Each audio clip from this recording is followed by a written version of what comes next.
Hi everyone, my name is Catherine Shriver and I'm the host of the 2026 Norgard Designs Companion Lecture Series. I'm here today with our first interviewee, EllynneDec, who is an artist who focuses on computational and role-based systems and through the lens of beadwork and weaving systems and other medium, I believe, as well. So I'm really excited to get to our discussion today. Ellen's going to show us a little bit about her work, and then we're going to move into an interview session as usual. So I'll hand it over to you, Glenn.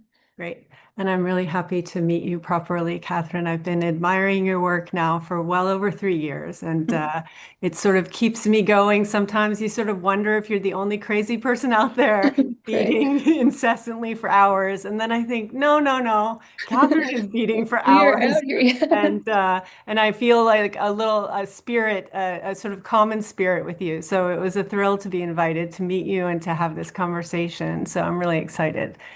Yeah, so let me just share my screen. Okay.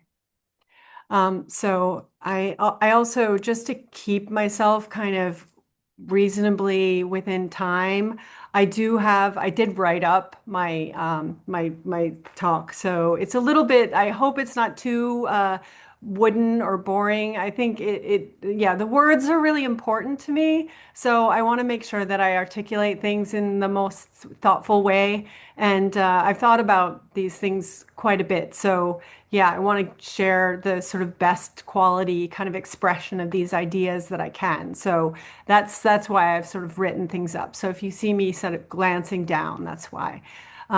Right. So I'm EllynneDec, and I'm an artist and rheologist. I live in Brooklyn. In my studio, I work with a variety of media, and bead weaving has played the most significant role in my practice, at least since 2020. And I mentioned that I'm a rheologist, and that's a very specific term to me. When I say rheologist, I really mean that I study bead systems. I literally study rules in the systems that they create. What makes a rule? How do rule systems evolve? How can rules be expressed and conveyed? So it's that sort of thing. And I'm interested in the fundamental origin of pattern and form. And I also explore the implications of how observers interact and interpret information at various levels of coarse graining. I work at the Wolfram Institute, where I help organize and direct the philosophy research program. And in addition to this more traditional research work, my art practice plays a really big role in what I do. It's the embodied experience of navigating computational landscapes through my art practice that allows me to develop new insights into rheology and computational philosophy. All right. A great deal of contemporary art works at the level of interfaces, AI images, data play, existential anxieties, or futurist visions. And I think I'm trying to work a little deeper in the stack.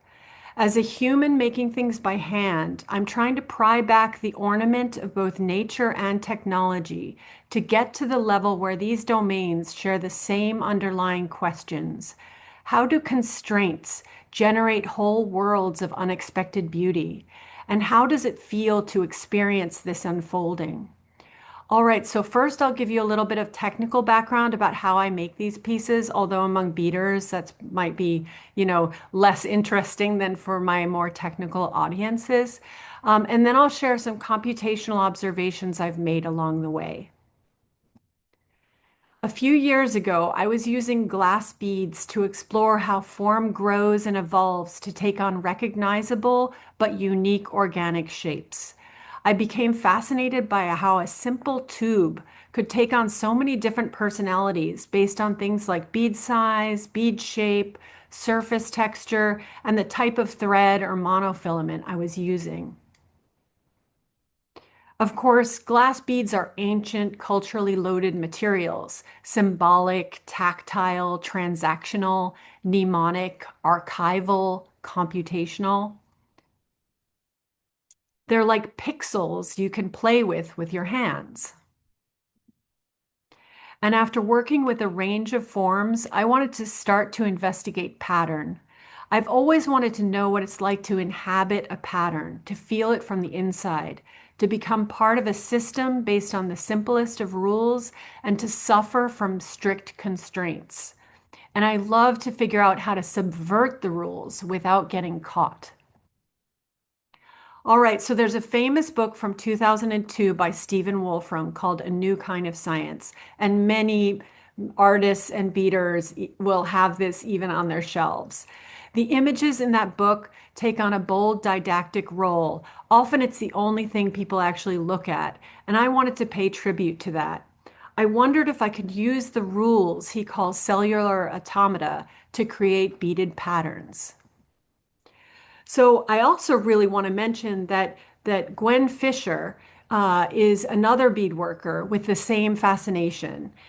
In one of those small world stories about 2 years ago, I got introduced to Gwen Fisher, who's just released this wonderful book on the topic in February, and I really encourage you to get it. It's really a lovely book, and Stephen Wolfram got a copy, and he was very delighted to get this copy. He was thrilled with it. So it's really fun to see the crossover between the beading world and the world of science in real time playing out. So anyway, okay, so a bit about cellular automata. I'm not going to go on about it much because Gwen's book is amazing on this topic. Cellular automata rules are very simple. In the simplest version, there are only two colors.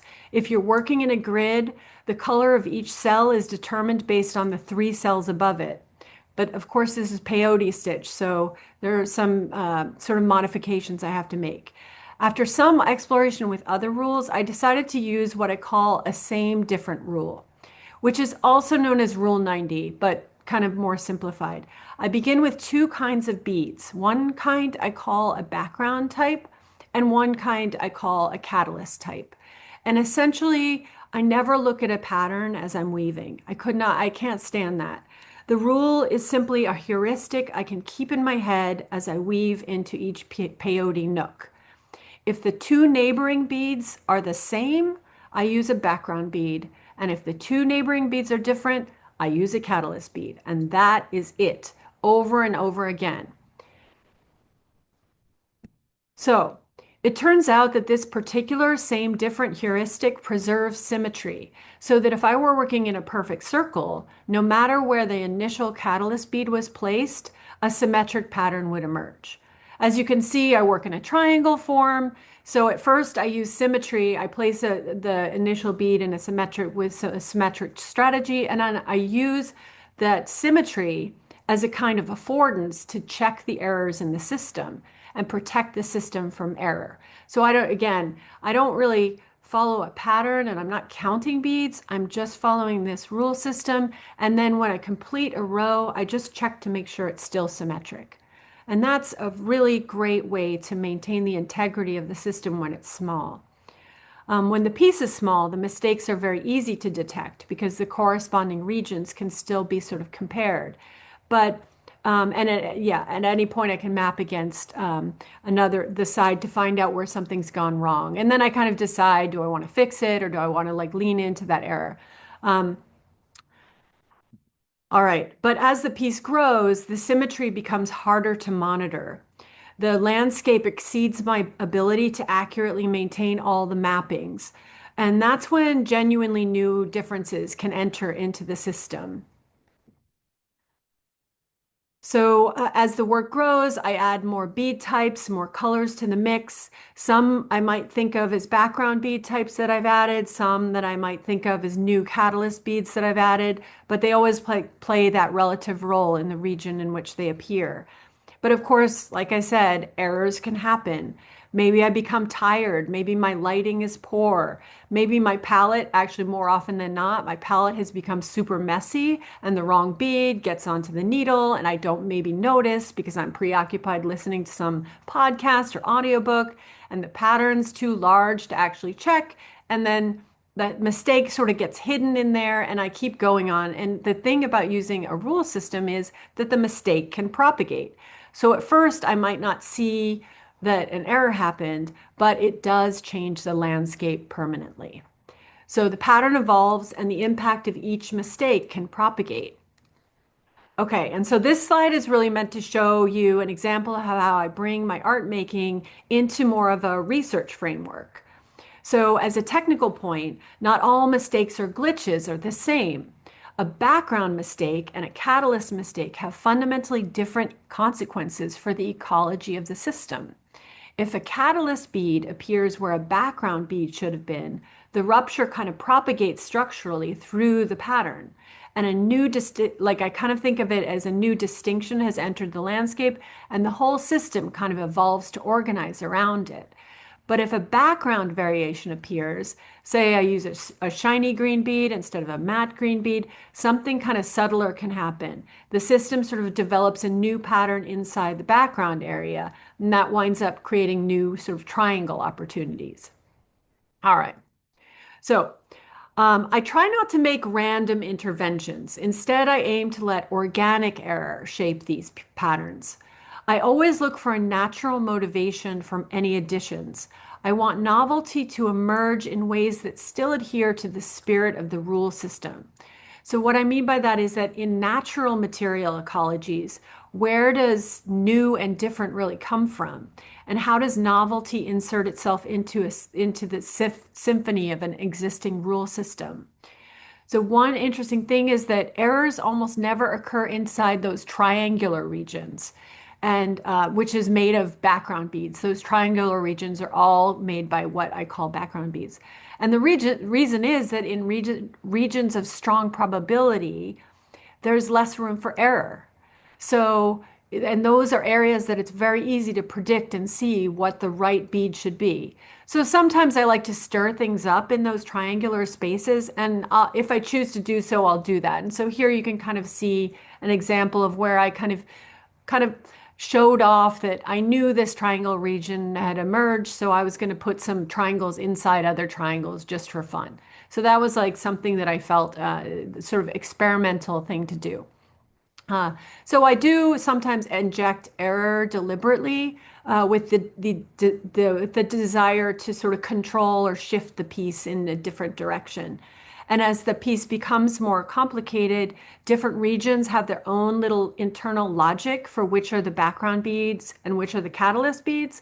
But again, I'm still only using the same different rule system the whole entire time. It's just I have an intuition for which is the background and which is the catalyst in each region. Um, so within these landscapes, these material ecologies, the thread also matters. Um, the surface shows where the beads ended up, but the thread retains the story of how the pattern evolved. So I think of the thread a lot as this sort of information or a memory that the thread holds. The thread contains memory, and to recall that memory requires a kind of orienteering through a landscape. After enough time, I stop experiencing the piece as a pattern and start experiencing it as a landscape. Some areas become coherent and easy to track, and others become more convoluted. Something like a collective intelligence appears. Each region is carrying out its own secret computation. The same global, same different rule continues, but different regions interpret it differently. What keeps me working on these pieces is curiosity about where the system will go. Order exists, but ultimately I must coax it out. I don't plan in advance. The making is the way of finding out. Along with the rules, my own limitations and curiosity become part of how each little world unfolds. I sometimes imagine future forms of intelligence encountering these objects, almost the way we encounter cave paintings, as traces of a world dense with recurrence, error, symmetry, intention, and interruption, but only partially reconstructible. Perhaps all art objects are offerings to alien observers. They preserve the trace of momentary evolution, where a distinction entered, where a mistake propagated, where a symmetry held, and where it failed, where a bounded observer could and could not keep up. My work celebrates the mysteries inherent in the meter of difference. It is difference that is necessary to activate any rule space. These sculptures remind us that the richest material ecologies are those that evolve as they are gradually inhabited. Ultimately, They're another contribution to the ruleological study of how simple rules can become a whole beautiful world. So thank you very much. That's, I don't know if I are, this is probably on top of where the thank yous are, but I just want to call out Norgard Designs for sponsoring this wonderful series of interviews, and the International Beadworkers Guild for International Beadworking Week, and especially to you, Catherine, because I'm really happy to be able to meet you and have this conversation, this opportunity. So, yeah. And you can check out like the obvious places is Instagram, and then I have a little page that I just recently set up for some like kind of some of my more experimental projects that mostly involve interactions with AI after I make these pieces, and I like to see what AI sort of makes of them. But yeah, so that's the Thank you so much. This was fascinating. And yeah, thank you again for joining us in these talks. It's been already like so exciting to hear you speak about your work. And I kind of pre-set up some questions, but I now have like so many others that I want to ask you. So just to start at a really simple basic level, I'd love to know more about why the triangle form. I think some things, I mean, I know you spoke to the symmetry about the form of the triangle and how you can kind of check as you go against the symmetry and then more opportunities for interesting things to happen. But I also personally, I've been teaching intro to geometric bead weaving classes, and the triangle is like the fundamental first form that we teach everyone. So that's what it brings to mind for me. But I wanted to know a little bit more about why the triangle form for you. And also, a second part of that question would also be when the form exceeds or becomes something besides the triangle form, like I've seen you do some with built out sides or little indentations. You could talk a little bit more about how that happens too. Yeah, so the triangle form, it kind of, I mean, one of the reasons it's kind of a canonical form for beading is because of the ratio of the size of the beads, and it's really the best kind of ratio, the best geometric form to allow the beads to lie flat. So, if you go for a square, I started initially doing some that were square, but it's Mhm. quite, distorted, and it wasn't as compelling a space for me to sort of see the pattern playing out. I wanted to be able to see pattern form in a sort of more traditional way like you would on graph paper. So the Hmm. triangle in beading is actually, in peyote stitch at least, is really the right form for that. And then as a sort of accidental affordance of the triangle is the fact that because we're adding a new a bead at each vertex, it's kind of like an infinite shape. It's an infinite plane. And the way that cellular automata sort of are typically modeled in computers, people use a sort of triangle. They seed it with one cell, and then they use the triangle as the canonical form for a cellular automata as well. So, because it can be expressed sort of infinitely, and yeah, so that it's just a really good. It's sort of a great. Um, Coincidence that we can use these the triangle is the natural form and the canonical form for beads, and it also is the natural and canonical sort of approach for cellular automata.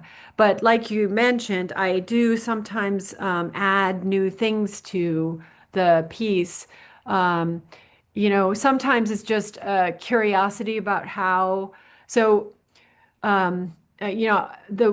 I'm curious to use different rule systems, and they might play out differently from left to right as they do from right to left. Right. That's not the Okay. case with the same different rule, but there's a rule 30, which is one of Stephen Wolfram's favorite rules, and it's it's kind of funny, but in peyote stitch, so rule 30 is like this famous chaotic rule, which you can look up, but in peyote stitch, rule 30 is just stripes. It's Oh, no way. it's Okay. it's really interesting. In Wow. fact, I wrote a little kind of scientific paper on this. Oh, I was not the one to discover this, but it's a sort of thing that just kind of lingers in the background. People don't really engage with that, but I'm like really eager to get people to, engage so with fascinating. the idea that substrate and the geometry of the substrate really matters when you Yeah. talk about rule systems. And it's very easy to forget about how the geometry of the substrate actually informs the presentation of a rule system is going to be. I think computationalists typically think in a typical like grid I formation. was gonna ask, yeah. Okay, Yeah. interesting. Yeah. And even in weaving, weaving, on a loom is going to be different than loomless peyote weaving. So yeah. So I do add things. I'll add something to add more dimensional interest on the wall. I add something because I might, just be bored of working flat with a piece and I want to agitate the piece a little bit because I'm like finding it a bit tedious, like the one that I shared, which is kind of just white and pink beads, very sort of simple, but it's quite bulgy. So I really like the idea of just a very simple color palette, but I was kind of bored of just doing this. I didn't think it was going to be very interesting to me to make if I continue to make it flat. So I then just like let it kind of yeah, I let it produce some dimensionality, and then yeah. So that there are some little arbitrary things that I do that are less sort of, yeah, posing research questions, but more just try to create something that I'm gonna have fun doing while I'm doing it, and then I find like more interesting to look at on a wall. Yeah, Well, I think it's not necessarily not a research question. I think the way you're framing it's a different kind of research. yeah, I think when you said that point about like reversing, like going from right to left or left to right to see what that produces, that I was really thinking about when I asked this question about the form change was I was thinking about that piece that you had. I think it was like a rusty orangey red color, but the sides of the triangle expanded out, so it yeah, looked more like a rectangle. And I think the other pieces like having dimensionality and some of the side edge things that happen, and I can imagine kind of following like as you say, like propagating from a mistake. But those that to build out a side, you're kind of, I'm not sure how you're doing it, but I assume it would be like a reversal to kind of do a turnaround and go back and forth up and down those sides, which would then give you like an every other like right, left, left to right, right to exactly. left sort of situation. That's so interesting. So Yeah, yeah, yeah. And also the one, this one, wait, I can't really control. Can I control this? Yeah. This one here, I also did a little bit of that where at this top edge, I extended it just, as if it were a flat, a sort of rectangular piece. And I used a different rule in that middle section. I think this looks like a girl holding a bouquet of flowers, just like, but not with her head, just kind of cut off, just yeah, I see. Okay. above the waist kind of thing. And for the area that's sort of toward the top in the middle, that's a different rule. I mean, for cellular automata geeks, that's rule 150 or 105. They both are kind of somewhat similar to each other, but again, on peyote stitch. So it winds up looking very different from its equivalent rule in a regular rectangular grid. And I really like, I mean, it's that this rule system is crazy cool. And I want to do more work with that rule system. It's a very easy one to memorize. Like the heuristic is really simple. Um, and it produces a really interesting, like nested kind of pattern.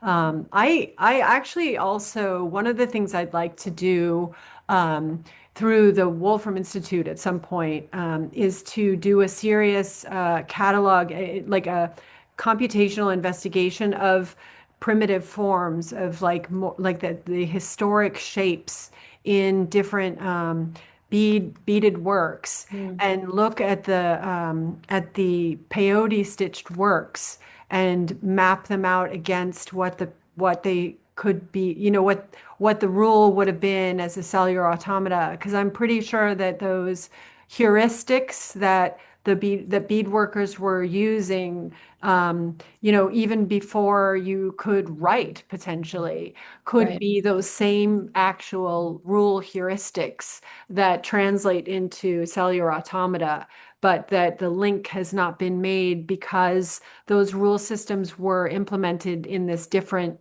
geometric substrate. Right. That's so interesting. I do wonder, especially I was thinking again, kind of dialing back to thinking about teaching my beginning bead weaving classes, which has been so instructive and interesting to see how people's minds work and how they latch on or don't latch on to this kind of weaving. And you get a lot of people who are very much like, oh, I love bead weaving, but I can only use a pattern. And my goal is always to get people to kind of like plug into the system, right? Yeah. And so as you're talking about these rules and the way that it's you're building a pattern based on like kind of like what you have in front of you, like responsive to whatever bead patterns you have already laid down. And I was thinking about that in terms of these like pattern focused people, that this is a way of plugging in and also having a pattern to weave from, but that yeah, you're doing both things at once. And then also thinking back to what you're saying about the kind of like historical beadwork, if you aren't writing down a pattern or you're not trying to like create like a some sort of like nature referential, like what is the word I'm looking for? Naturalistic design, you are probably creating patterns in this responsive way where there is a rule. Like people who bead weavers that I know who are like very good at kind of like organically creating patterns as they weave. They're maybe they have some sort of image of their in their head and they know certain things like, oh, if I do this in succession, it will make a flower or something. Right. But largely, it's still that rule based, like what beads do I have here, and then what do I do next? And I think your suspicion is probably correct, considering that that is like if you have a simple like or like a codified rule, and then you're weaving patterns from that, that is probably the way that you're getting a lot of beadwork patterns that people are weaving, especially if it's not like trying to create like how do I make something that looks like a specific plant or something. These geometric shapes are kind of organically growing from that sort of rule-based system. So Yeah, yeah, you're sort of creating a way to improvise with the right, material right. in a way that like I think really honors the incredible variety of that we have in these glass beads. I mean, there are other beads, and one could also use other beads too. But like what I really in the pattern work, I'm in particular leveraging, the range and variety of surfaces of these beads. And then sometimes the sizes as well. And yeah, Yeah. Mhm. yeah. Yeah, I've been very focused in my own work on like structure and angles and planes and stuff. So this is really inspiring me to think more about how to apply these sort of structures or how to apply that kind of experimentation to Yeah. pattern. Well, Well, also your work, one of the things I really love is, it's like quantity is a quality all in itself, yeah. right? Mhm. And I try like I tend to try and push each of these pieces beyond each work beyond the sort of limits of what maybe might satisfy somebody just wanting to kind of combine these colors of beads and see what pattern emerges. I try to push it further and further, and I absolutely love how far you push your work. It sort of you push it over the edge and then over the edge again, and Right. that's yeah, that's Well, yeah, yeah, well, it started in grad school when I was kind of thinking about increasing my sample size. I was interested in what bead woven fabric was like as a textile. And I think even when it like for me when I'm doing the structural things, like the more you make of it, the more different patterns emerge, or breaking the rules a little bit turns into another rule that you follow.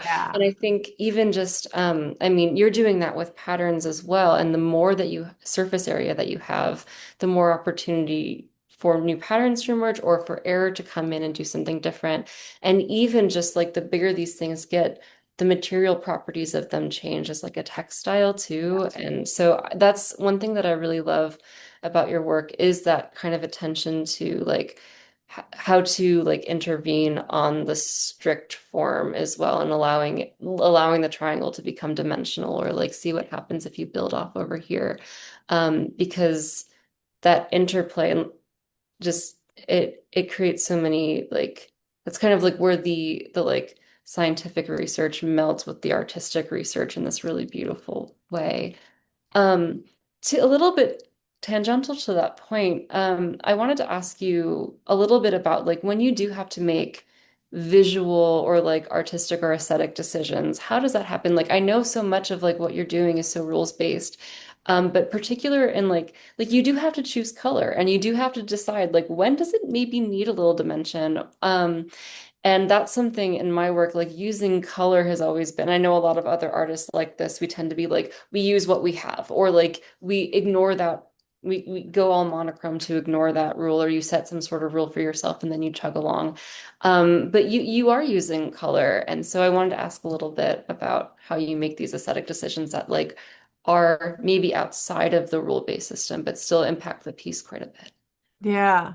I mean, so when I started working with beads again back in like 2020, I was kind of I chose a limited palette of kind of more flesh tones. Very I was like kind of creating these things that felt like alien organs. They were reflective of human organs, but there was something like a little bit off about them.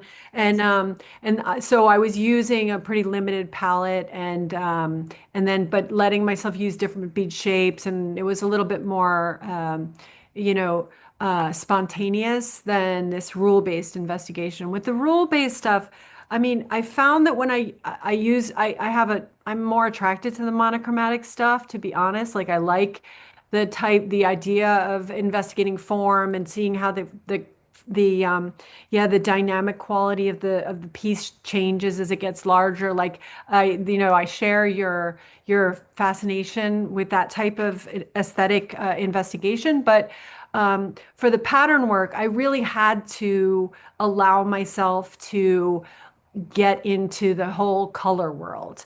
And Mhm. it's like something that I'm still figuring out what my color strategy is going to be, because I'm going to continue to make these pieces, I think, for at least another year or so. Like I still feel like what I want to do now is have a better plan in advance for what beads I'm going to put in there, what's the color palette, what's the going to be the balance of shiny versus clear versus matte, because Yeah. the Miyuki and Toho beads have so much the palette is so rich, Mhm. and there's so much. I see other bead artists who I should have written down their names, because there's some amazing stuff that people are putting out there right now where they're using the quality, like the color and the finish quality, and Yeah. in these incredible compositions. They're just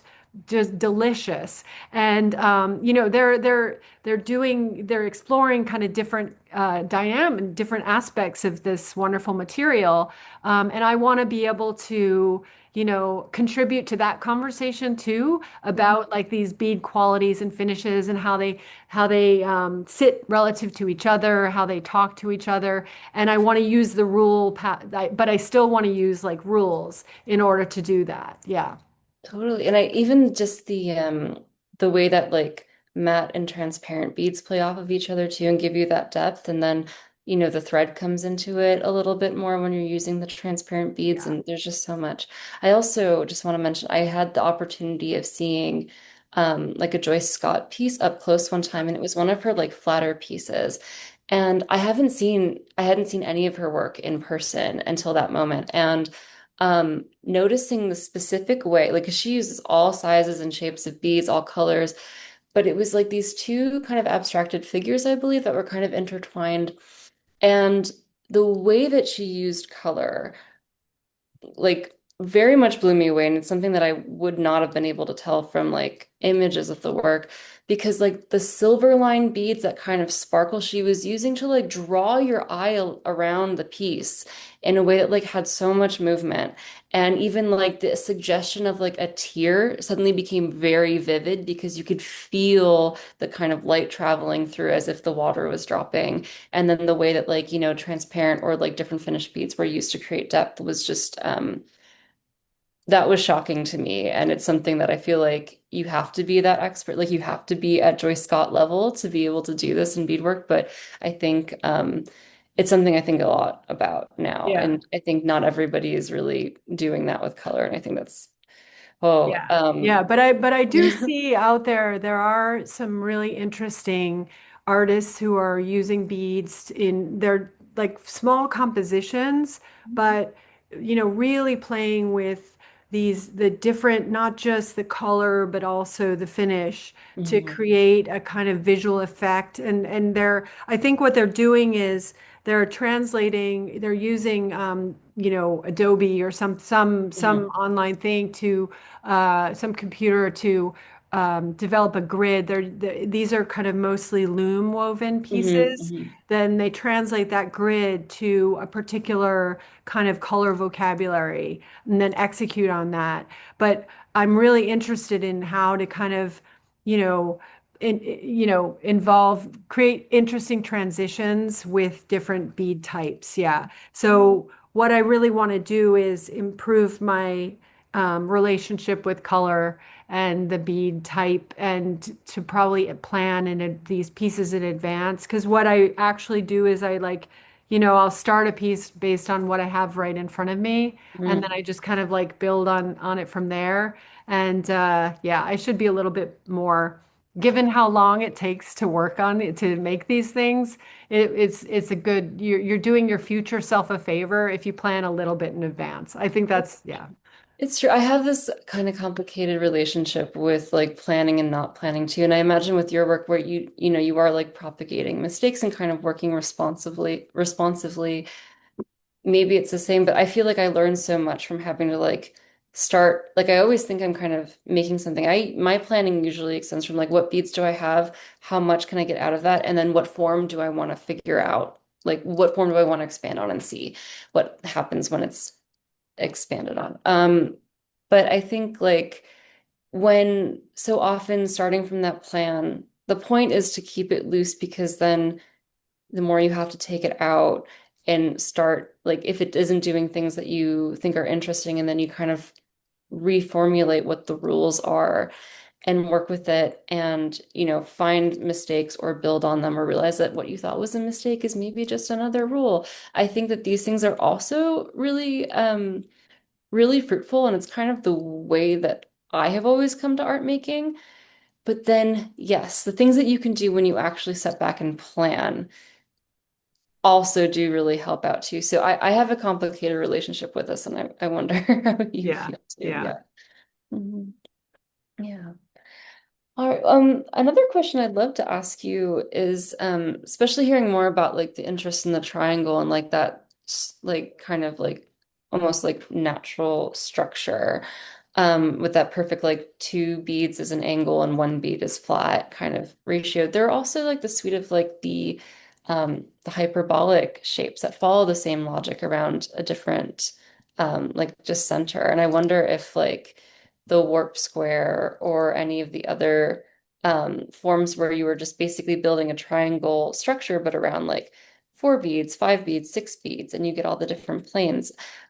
Technically, that would be basically the same as your triangles, but just having more segments, and it would be at the scale that you're working at, like a little bit floppier, but also potentially offers more place for like the symmetry to get kind of glitched. And so I wonder Yeah. if that is interesting to you. Yeah, I mean it is so yeah, it would it, you're so right now I work in it's actually it looks like it's a triaxial symmetry. Well, this is not a good example, but like, it looks like they're triaxial Mhm. symmetry, but it's actually kind of biaxial. Right. Um, and introducing more points of inflection and engaging with that sort of those hyper surfaces. I love these geometric. I love the geometric explorations. I mean, I could be that is one whole line of obsession that I could very easily go down. Whole other Um, lifetime that you need. yeah, that's a total other, is it this lifeline? I don't know. It might be at some point. But that's like to me, that's like a different exploration. I feel like the other thing is okay, so I did look at a I think it was in like 2020 when I first got back into beading. I was looking at these more geometric explorations that were out there and was very impressed with what was going on in that space. I absolutely love that stuff. That is what sort of in theory hooked me into, but what I wanted to do was, yeah, kind of even go off plan relative to some of those more structured geometries. And yeah, yeah, I, I, I could easily geek out on that and that path. I also feel like there are a lot of amazing people doing work in that space, and I have a huge amount of respect for the high quality work that I'm seeing out there. These are people who are just as obsessive as we are, and they're doing amazing work. And I guess I also wanted to do something that I hadn't seen out there. I wanted to be looking, I could see many examples of amazing stuff online. And what I wanted to be looking in my own hands was something that I couldn't see online.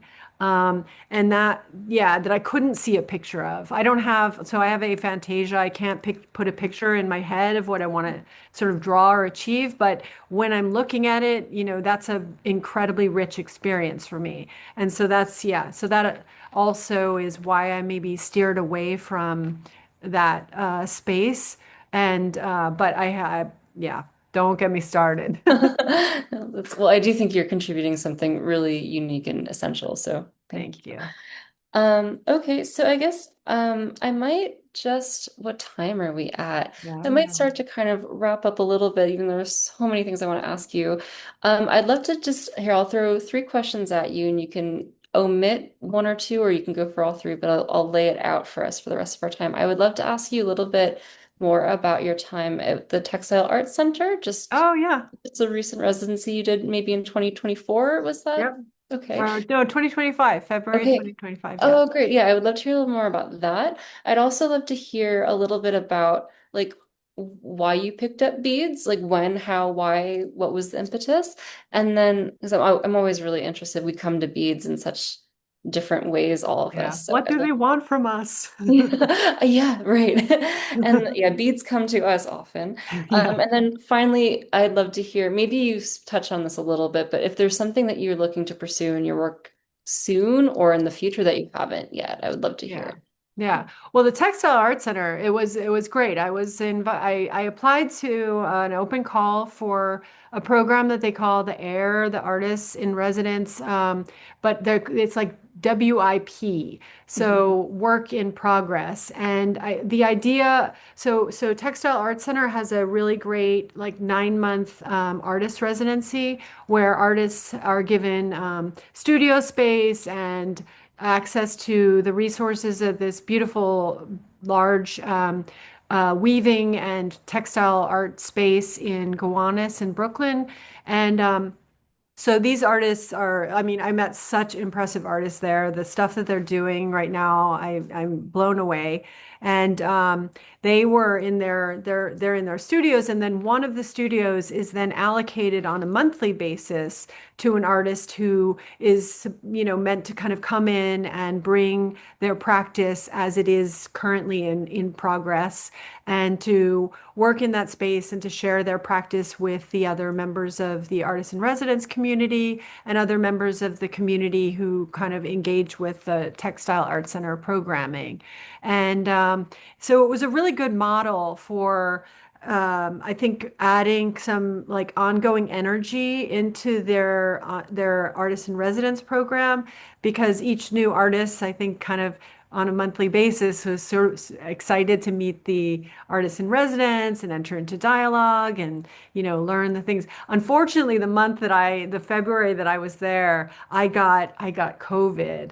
So Oh no. I missed out on like 2 weeks of what was already a relatively short month. But people were very generous and lovely, and I did nonetheless get to meet a lot of people, and I gave a talk at the end of the period on the fold. So I was very, it was when I was doing these more kind of organic form explorations. I had just started with some of these more sophisticated cellular automata ones, and with these tubes, I call them my slumpy guys. Those I was really interested in the mathematics behind curves and folds and stuff. So I did a little talk that was kind of a poetic tribute to the fold. Um, and then I continued to kind of be involved in the various presentations, the formal presentations that group, that cohort of artists in residence had throughout the program. So yeah, that was great, and I really encourage anyone who's interested either a long form artist in residency program. Textile Arts is great, Art Center is great, and then yeah, this WIP. I think their open call is maybe in October, September, October. You can start to look for it. Um, and then, yeah, as far as getting involved with beadwork is, I mean, I think yeah, so when I was really small, there was this neighbor of my grandparents. Her name was Martha, and she made these little ornaments for her church bazaar. And these ornaments were made out of felt, but she would embellish them with sequins and embroidery and beads. And she had maybe, I don't know, her repertoire had maybe, I don't know, a dozen, 2 dozen types of ornaments that she would make. And so she had this pattern in her head that she would kind of follow for each of them. And I was fascinated by these little beads and the ornaments that she made. And like it's funny for me to think about it now because like if I had a kid coming up to me and like showing the level of interest that I think I had, I would be like, "Oh yes, come into my studio whenever. I'll teach you how to Right. do this." She was not like that. She was just like, "Don't touch my things." Fair enough. But that sort of got me interested in beads, and then in summer camp, you do the beady things, and you get into that, and I loved all those camp crafts. But then I was kind of basically a knitter for many many many years. Oh, okay. But then when my kids were small, my daughters were small, we got into the perler or hama bead stuff. Um, and it kind of put the beads back into my brain, and they want something from us. For bead people, it's like they really like, yeah, it's this sort of strange thing. They're asking you to kind of use them in some way. And I think this is a very primitive relationship we have with the material form of a bead, actually, as humans. Um, and so I kind of, yeah, sort of tried to resist the calling, but eventually, no. And then when I was in grad school in the mid '90s, and I also got into peyote weaving at that point as yet another, like you do when you're in grad school and you want to procrastinate. So, Right. so then, yeah, yeah, they've always been sort of ticking around in my brain, and then decided to lean into that, and yeah, Yeah, I've now, tried to quit beading on 3 separate occasions, and you yeah, can't even tell from my work because they just kept coming back before it could stop. yeah, yeah, yeah. Yeah. I tell people when I gave a talk at a machine consciousness conference in Berkeley a few weeks ago. And it was a kind of technical audience. It was not and people there weren't artists at all. It was really and they're like, oh, this could be an interesting thing to get into. Like they were kind of, I said, no, I don't wish this on you. Right. Yeah, I do Don't tell try. people you have to be careful. Yeah, be very careful. No, but of course it's amazing, and I love it. Yeah. What was it you asked about like what else I might like to try. I would love to learn. They used to, I don't know, maybe they still have these shops where there's like inevitably it's like an old man sitting making these glass borosilicate glass animals Oh, in the yeah. window, and then they sell like these, and they're like they there's a pattern for these, right? There's like the swan and the bunny and Right. the Yeah. bear, and so I'm like, I would love to learn how to do that, Yeah. Yeah. but That must be like to like, make my own things, right? To make my own beads, which I know is a whole, that's a whole thing that you can this is a do. whole thing. This is something Um, I'm looking into. Well, if you ever want to come to Pittsburgh, we have an amazing glass center here where you can learn all of those things, and they oh, have cool. residencies and stuff. So it's I just called might the do Pittsburgh that. Center Yeah. for Glass. Yeah. Uh, check it out. Yeah. No, that sounds cool. Yeah. Yeah, but I think that at least for the next year, my plan is to continue with this rule-based investigation of pattern, but to be more intentional about my color and material, like the bead material explorations. Um, and then I don't sell my work yet. What I've done is I kind of see these as sort of offerings, as ways to. So I give them. I've given a few as gifts. I've given a few to very dear friends as gifts, and then I gave one last year to Stephen Wolfram for his collection because he collects cellular automata things. And I think this year I'm probably going to give him another one. I should not say that on this thing, but he's not going to want to. So, but then I think I'm going to start to see about perhaps taking commissions for some of these where, I work with somebody to plan in advance what the color investigation is going to be. For me, I think that would be more interesting to kind of work with somebody to talk about color, to talk about the bead qualities and kind of what they're interested in seeing. And that will be maybe a more interesting way to motivate some of this planning in advance than just planning in advance on my own, because I'd like that to be more of a conversation with someone. So yeah, that's what I'm thinking about doing, is using this desire to be more intentional from the start, to kind of motivate perhaps like doing commissioned work. Yeah. Great. That sounds great.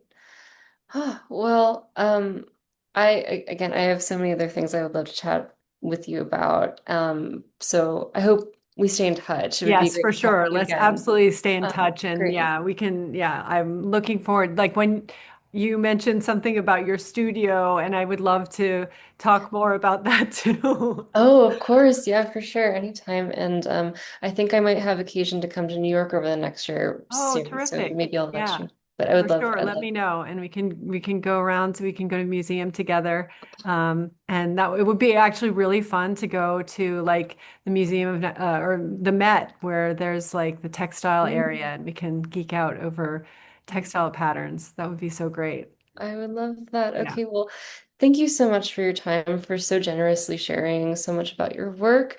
For our audience, I do hope you look more into Ellen's work. There's like so much more to uncover. And Ellen, I hope we get to talk more too, just about the nitty-gritty things. Um, so I think that's it. I will let you go for your afternoon, but I want to thank you so much again. Thank you to Norgard Designs for hosting this talk, and I hope everybody enjoys International Beading Week. Yeah. Okay, thanks. Thank you so much, Ari. Okay.